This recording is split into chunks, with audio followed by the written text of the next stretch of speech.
Who is this guy? Introducing Ben Whittaker, one of boxing's brightest rising stars.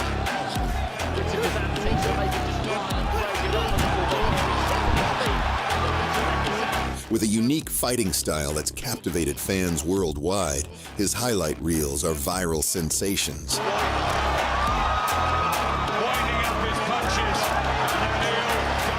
Gifted with lightning-fast reflexes, Ben masterfully dodges blows, even with his eyes closed. Yet, there's more to this boxer than his apparent flamboyance. Behind those calculated moves is a wealth of experience, including an impressive Olympic silver medal. And while his drunken master style may seem playful, opponents learn the hard way that taking him lightly is a grave mistake. In the professional arena, he boasts an unblemished record of 6 consecutive wins, 5 by knockout. Some may argue that his opponents have been inexperienced, but the truth isn't just in whom he defeats, it's how he does it. His showmanship in the ring has always drawn crowds, earning him fan comparisons to legends like Roy Jones Jr. and Nassim Hamed. But is he really on par with them? It's time to find out.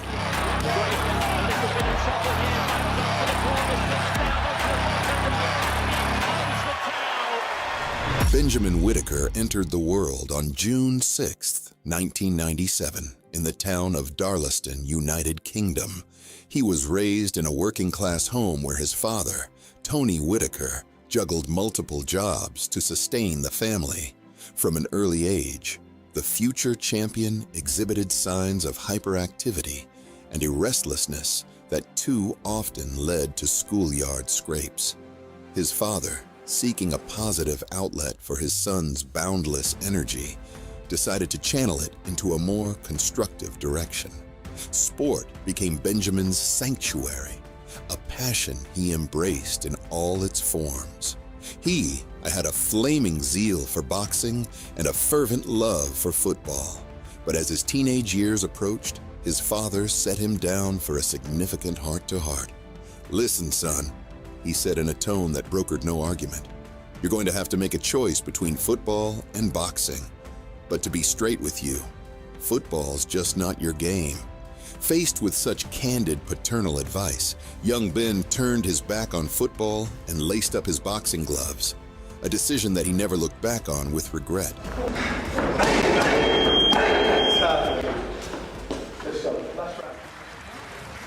The rise of the talented young lad to the top was swift as he clinched victory in one tournament after another.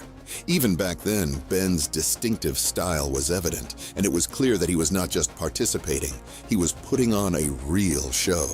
The climax of his amateur career, without a doubt, came at the Tokyo Olympic Games, held in 2021. There, Whittaker claimed the silver medal, a placement that left him so dissatisfied that during the award ceremony, he took off his medal in protest. Here's how the boxer himself recounted the incident. "I had given it my all for my country and felt like I had failed." Looking back several years later, that moment will likely stand out as a significant achievement, but at the time I was too upset to appreciate the silver lining, said the athlete, expressing a past regret. "I should have draped that beautiful silver medal around my neck and smiled with pride because that moment wasn't just about me.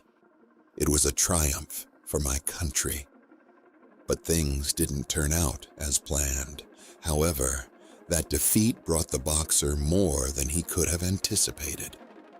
That medal opened many doors for me. It gave me a platform, garnered interest from various promoters, and created a buzz around me that I hadn't expected. More importantly, it taught me a valuable lesson.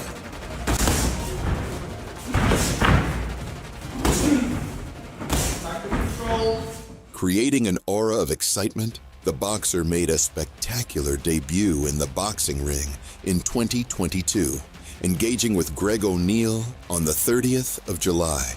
The match rocketed off to a swift start.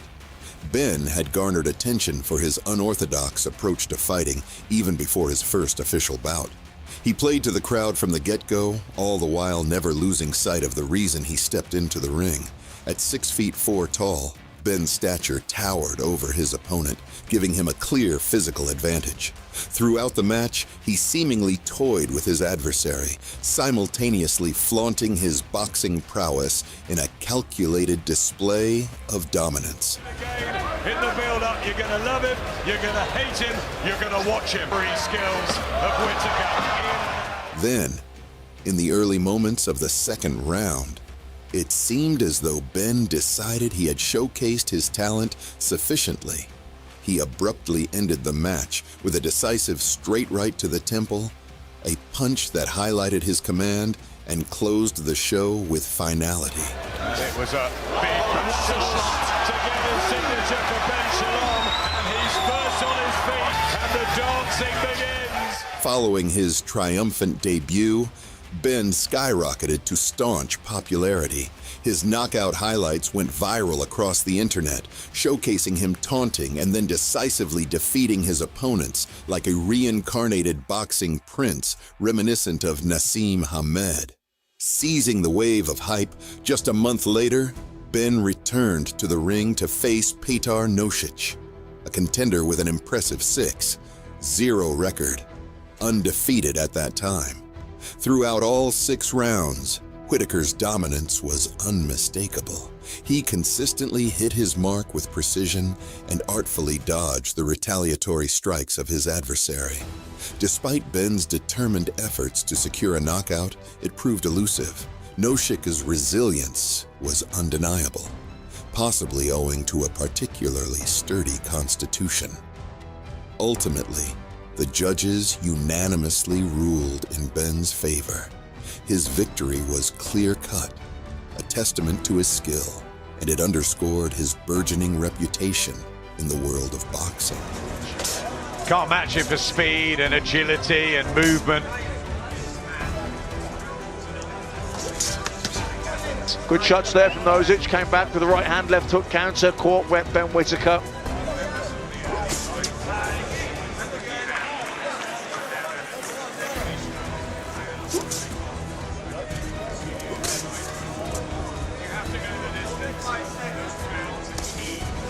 All 3 for your winner by unanimous decision. He's still undefeated, the Surgeon, Ben Whittaker. In his third professional fight, Ben Whittaker faced off against Jordan Grant. Dominating from the start, Whittaker claimed the center of the ring and immediately began to pressure his opponent, leveraging his size advantage. All the while, he kept the crowd entertained with teasing antics, taunting Grant and appearing nonchalant.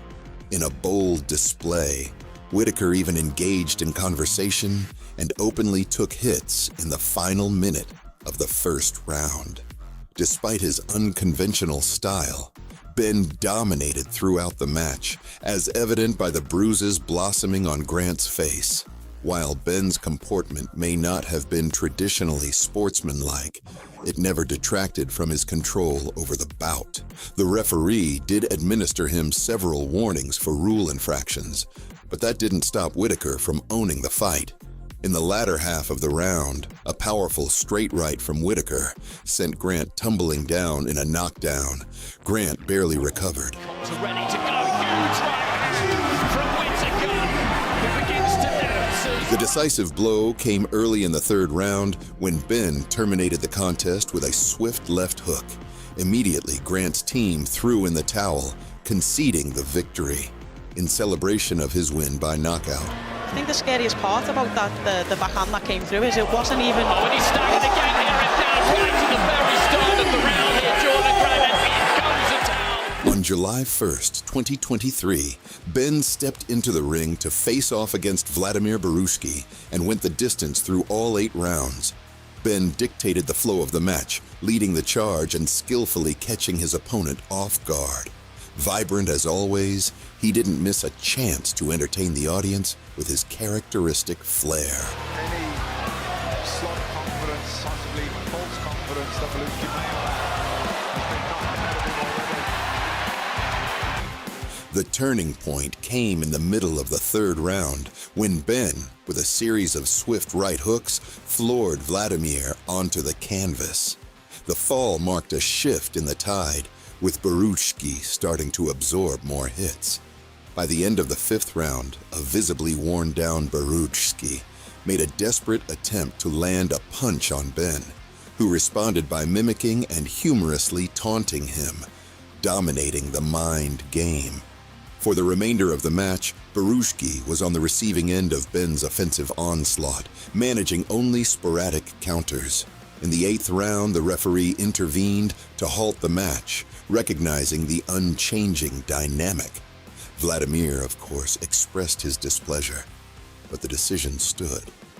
Ben emerged triumphant with a victory by technical knockout. There for Whittaker, who's letting his hands go now. Final few seconds. He looked rocked there briefly. Whittaker knows that he could ice him, but he had a good 3-4 seconds there. Left hand there for Whittaker, and the referee has jumped in. Stopped the fight. The corners don't like it. In his next match, Robert Whittaker went toe-to-toe against the unyielding fighter, Stephen Dreadhead. The choice of Stephen as an opponent was deliberate, to notch another knockout onto Robert's professional record. The bout unfolded predictably, as the disparity in their abilities was stark. Ben skillfully dodged his adversary's blows with such ease that it seemed like child's play.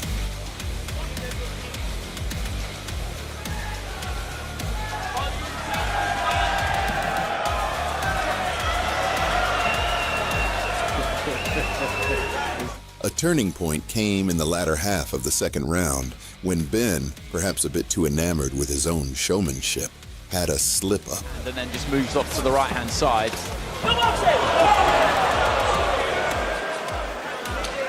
I don't think Dreda has yet found... Following the bell that signaled the end of the round, Ben attempted to intimidate Stephen, but his taunt fell flat. The momentum regained in the third round when Whittaker visibly shook Stephen with a barrage of attacks, causing blood to stream from Stephen's nose. Under relentless pressure, Stephen finally succumbed to the canvas after a particularly vicious combination in the second half of the round. Red oil, it could be the mouth, and he goes down to a knee.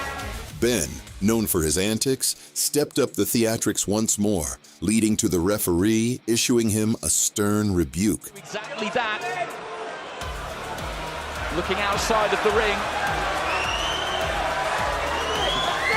He's got his man in trouble here, and he needs to capitalise on it rather than speaking to people outside of the ring. I'm not against this kind of stuff, it's entertaining, but Rhys Carter has had enough, and he's having a word with Whittaker here.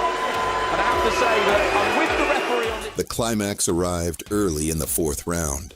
In a swift exchange, Ben landed a precise right punch, sending Stephen to the mat. A blow so severe that he later required an oxygen mask. It was a knockout victory for Whittaker, a mesmerizing display of his pugilistic prowess that underscored his dominance in the ring.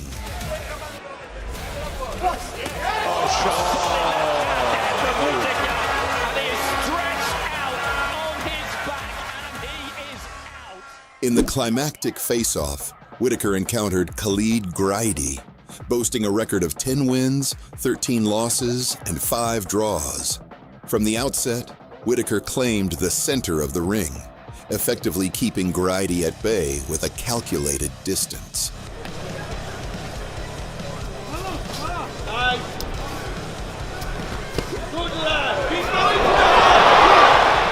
The tide turned early in the second round when Ben Whittaker delivered a left hook that targeted his opponent's liver. The strike's impact was more than just physical. It marked the initiation of Whittaker's showmanship. In an extravagant display, he taunted Graidi, feinting and contorting before him. Yet, in the latter half of the fourth round, Whittaker flouted the rules with an illegal strike to the crown of Grady's head. Undeterred by this transgression, our protagonist provocatively resumed his mocking dance, brazenly baiting Grady and taking downright pleasure in his superior position. Simultaneously, Whittaker was testing the referee's patience, who, after bringing the bout to a brief halt, penalized him by docking a point for the infraction. In the initial moments of the fifth round, Whittaker unleashed a barrage of combinations, overwhelming Grady and compelling the referee to step in. The culmination was decisive. Victory by knockout for Whittaker, who had managed to blend artful technique with a dash of theatricality.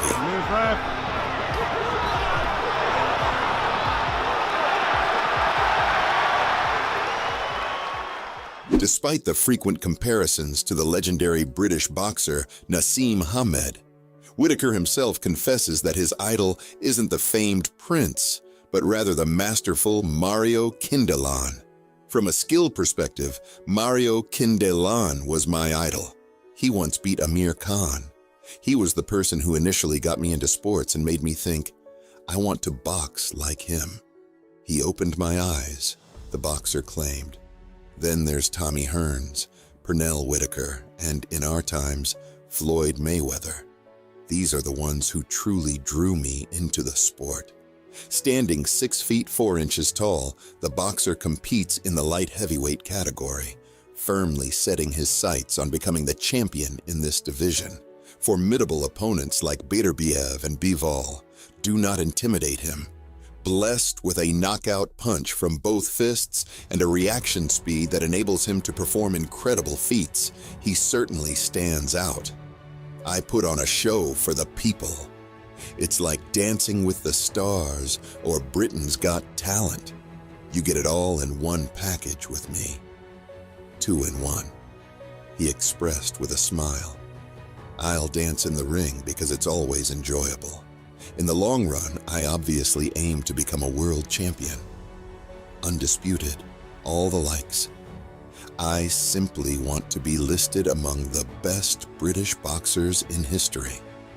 When everything's said and done, they will put my name alongside the greats like Calzaghe, because I want my name to live forever. This young prospect is declaring his intentions, but what do you think, friends? Does this fighter have the potential to become England's next boxing sensation? Or is this just another joker playing tough until he meets his first formidable opponent? Share your thoughts in the comments.